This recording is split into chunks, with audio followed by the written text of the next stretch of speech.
Lynn Johnston, who draws a strip called For Better or For Worse, she talks about, somebody asked her if her stuff was art.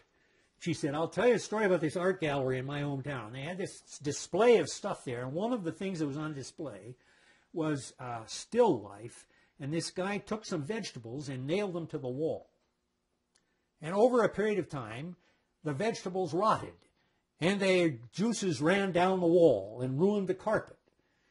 When she got to this point in the story, and she said, you ask me if comic strips are art, you're damn right they're art.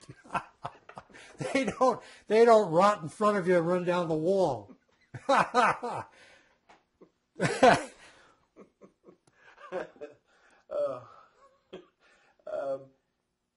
Question number 8 is, if this art form dies, what will be the effect of its loss?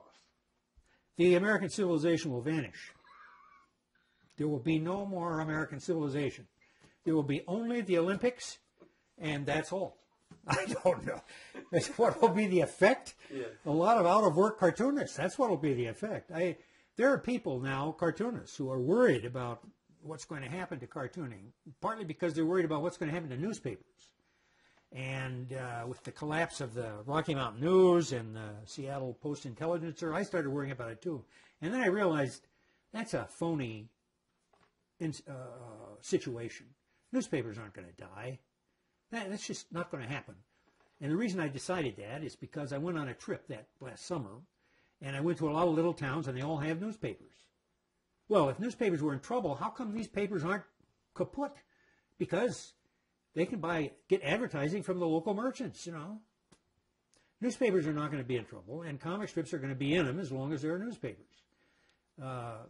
Most of the reader surveys of newspapers have concluded that most of the readers are old people like me. They're older than 55, and I'm older than that. Most of the readership of newspapers skew old. So they're worried about what's going to happen in newspaper circulation once all the oldsters die off. I mean, Congress is worrying about baby boomers and Social Security, but newspaper publishers are worried about all these people who are going to be dead not buying newspapers anymore. Well, my theory is when they get to be a certain age, they're going to value the newspaper experience, the reading of a newspaper, more than they do now, when all they really want to do now, when they're under 35, is get out to the next golf game, or I don't know what else they want to do, but they've got a lot of stuff to do. Well, after your kids are gone, and you don't have to look after them, and you don't have to cart them around to whatever they're doing, then you've got some hours and days every week to fill your time. And maybe you'll take the Sunday newspaper, which is a big fat paper, and read what's in it. It might be good, you know, you can't tell. So I don't think newspapers are in as much trouble as newspapers think they are. Now, why do the newspapers think they're in so much trouble? Just to go completely off the subject, they think that because they're no longer making a profit of 30%. Whoop-de-doo, you know. American business, no American business makes a 30% profit except newspapers until about 5 years ago. In the 1990s, these newspapers were making big bucks, see? And what did they do with their money? They built new printing plants. They went out and bought other newspapers. They acquired huge debt. And now, when the economy goes in the tank, they're having trouble paying on the debt. They made the mess themselves. It has nothing to do, really, with declining newspaper readership or evaporating advertising dollars. They could weather both of those things if they weren't so much in debt that they can't make payments on what the debt they acquired when the times were good. But most of them now have figured something out. Most of them have figured out how to survive. They've worked out deals with people they owe money to. The corporation that owns the Denver Post managed to work out a deal with the people it owes most of its money to, by which the amount of their debt was reduced to only 30% of the original amount. How did that happen? Well, they sold shares in the newspaper. Now the newspaper is owned by the guy that they borrowed the money from. And a lot of them are doing that. But still, cartoonists worry about, you know, are they all going to be on the internet now? You know, you find comics on the web. There's a lot of comics on the web. Nobody makes any money on it. Nobody makes a living. Well, one or two guys actually do make a living with a comic strip website.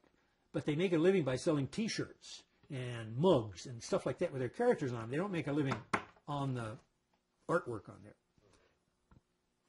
Editorial cartoonists are having serious problems because editorial cartoonists are among the first people to be laid off when a newspaper thinks it's in financial trouble. Why? Well, an editorial cartoonist, if he draws about the issues in his hometown, gets people all riled up and they start calling the editor. And the editor doesn't want to spend his time on the phone with readers. He's out with Tiger Woods. He doesn't want this stuff.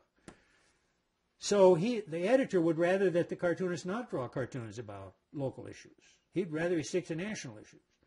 Most of the good cartoonists, political cartoonists, are syndicated. So he can buy a package of 5 cartoonists a day for a tiny fraction of what he has to pay a salary to have a staff cartoonist. And that's what so many of them are doing.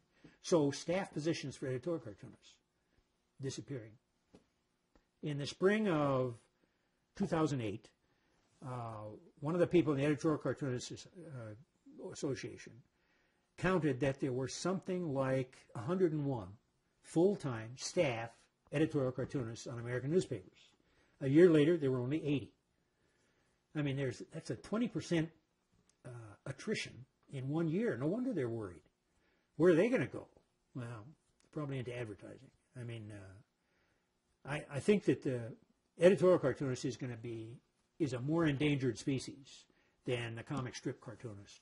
I think the comic strip cartoonists are going to go on to that crack of doom. I don't think there's any question about that. And if they die off, well, that's the end of the American civilization. As I said, there won't be any more.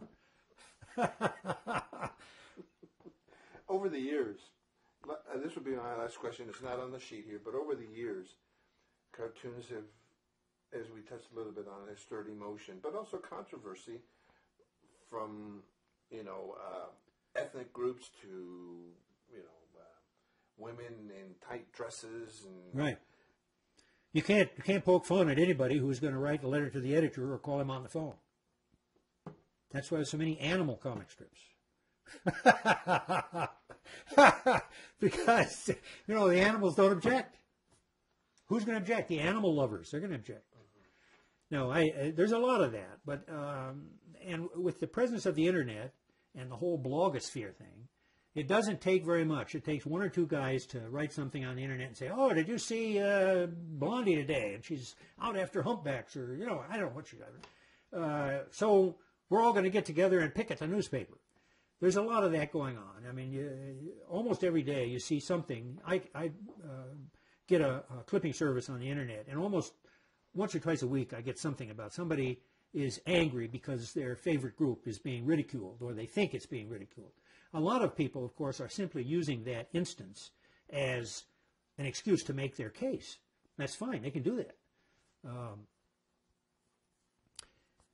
Mike Peters tells this story. Mike Peters draws a comic strip called Mother Goose and Grim, which is about a dog, mostly. And the dog drinks from the toilet. That's what dogs do. If you leave the lid up, the dog will go in there and drink. That's all there is to it. Nobody likes him to do that. Anyway, so one time, I think it was in Pittsburgh, the Pittsburgh paper dropped Mother Goose and Grim. And Mike Peters called him and said, what's going on there? And they said, well, there's this protest group that, they don't want this strip in the paper. And he said, why not? And he said, well, you got to talk to the person who started it up. And they gave him the name of this woman who he called on the phone and said, how come you don't like this comic strip? And she said, well, Grim drinks out of the toilet. And I have a dog. And if my dog sees Grim drinking out of the toilet,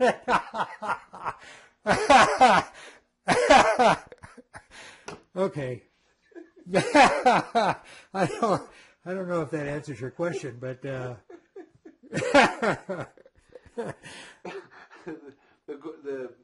what I'll go back to here, and we'll ask Tom and if he has any questions. But you mentioned this one story to me as I was setting up of Gus here, who obviously is drawing Hispanic people. Oh yeah, right. Okay. I've written a biography of Gus Arriola, who drew a comic strip called Gordo. Gordo is Spanish for fat, and the principal character in it was a fat bean farmer. And when Gus started the strip, which was in 1941. And for the first decade that he drew what I would call Hollywood stereotype Mexican farmer. And they even talked like Hollywood stereotype Mexican characters with a funny accent, you know. And over a period of time, as we got into the 50s, people evidently were pointing out to Gus that his comic strip was the only popular culture product that presented Mexican people to the American people. And this made him self-conscious, and he realized that the Mexicans in his comic strip were not authentic Mexicans. They were caricatures. They were Hollywood caricatures from the 1930s, which was, you know, a kind of infantile time in our history. So slowly, actually rapidly over a period of a year or so, he eliminated this clumsy accent that his characters spoke. He gave Gordo a shave. He reduced his weight by 30 pounds or something like that. And the strip became a much more authentic representation of the Mexican culture. And in fact, from that point on, he has Gordo give up his job as a bean farmer, and Gordo becomes a tourist guide that takes Americans on guided trips around Mexico. So he gets to talk in the comic strip about Mexican art and Mexican customs. The name of the book that I wrote is called Accidental Ambassador Gordo. And he accidentally became an ambassador from Mexico to the United States because Gus didn't want him to be a stereotype anymore. But there are a lot of things that you can't do in comic strips today. They usually have to do with which pressure group you want to avoid stirring up. In the 1920s, the list of taboos for a comic strip artist was really much longer. There aren't many now. If you look at the strip, I mean, they have bathroom humor and religious humor and sex humor, but they can't make fun of this group or that group or somebody's pet peeve.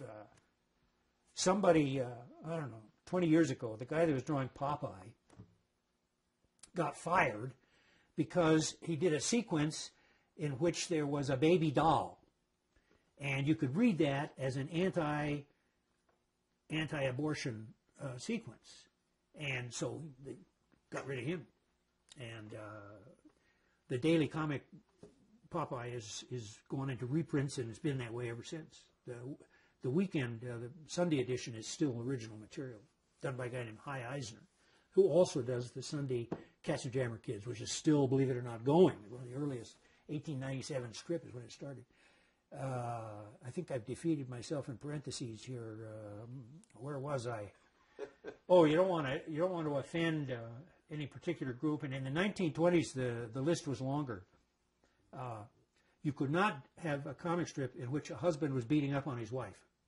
It was okay for Maggie to throw every pot in the kitchen at Jiggs, but he couldn't throw anything back.